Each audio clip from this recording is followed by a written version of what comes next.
everyone, today we're going to be making a Portuguese pastry called Folhado Misto, which is basically if a ham and cheese sandwich had a baby with a croissant. It involves us putting a ham and cheese filling within a puff pastry and then baking it. It's a very simple recipe, it's very fast, easy, so let's begin. So first, we're going to need puff pastry. You can make puff pastry, it's just layers and layers of butter and dough. However, making puff pastry is a pain, and there's no point in not using store-bought puff pastry unless you're really trying to flex. Yeah, puff pastry is just one of those things that, is it better homemade? Yes, but given the amount of time it takes to make puff pastry, it's not worth, unless you're making like a super fancy croissant. For a recipe like this, you might as well just buy some store-bought. So you might be wondering, John, why the gloves today? Well, funny story.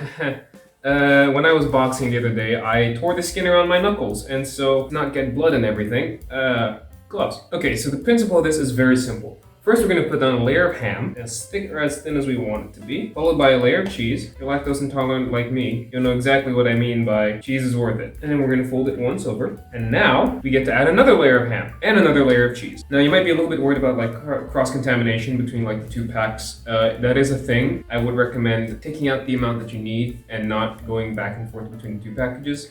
In this case, I'm not too particularly worried because whatever I don't finish using in this recipe, I am legitimately just gonna go eat after this. Rollin', rawhide. Now, if I had a little bit more space, honestly, I would have done a third layer, but that's about all the space we're gonna get out of this. So here, pastry usually comes in rounds and not squares, so there's always these little like extra ends whenever I'm cooking. You can cut them off if you want it to look the part, or you're a little bit more eco-friendly in terms of not wasting your food, just fold them over, it's fine. All right, and now we're gonna cut this into portions. This should make about 3-ish portions worth of ham and cheese sandwiches, or Folhado Misto. In my brain, this is just a deluxe version of a ham and cheese sandwich. Now, we are going to transfer that onto a baking tray. Ever so gently coax it out of the pan. Come on. Don't make me look bad on the internet, please. I actually didn't know that there was going to be wax paper in the puff pastry, so I had already pre-lined this baking tray with wax paper, but you can just use this wax paper. It's exactly the same. Playing Space Jenga. Okay. Now, you can just shove it in the oven like this, honestly, legitimately, that's fine.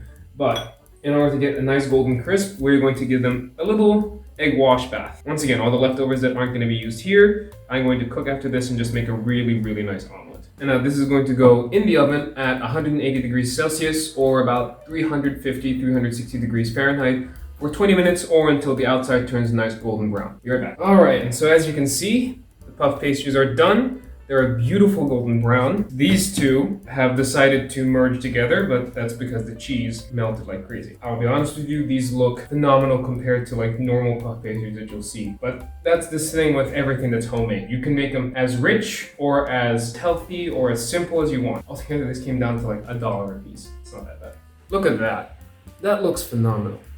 You know, Folhado Misto was one of those surprising things from when I moved to Portugal that it's not that I'd never seen it in the US, but I'd never seen it as commonly as I did here. And I was fascinated by just how wonderful this tastes compared to like a standard ham and cheese sandwich. This is up there with eating like a croque monsieur or something like that. So let's see if I can get a nice, ooh, have a bite.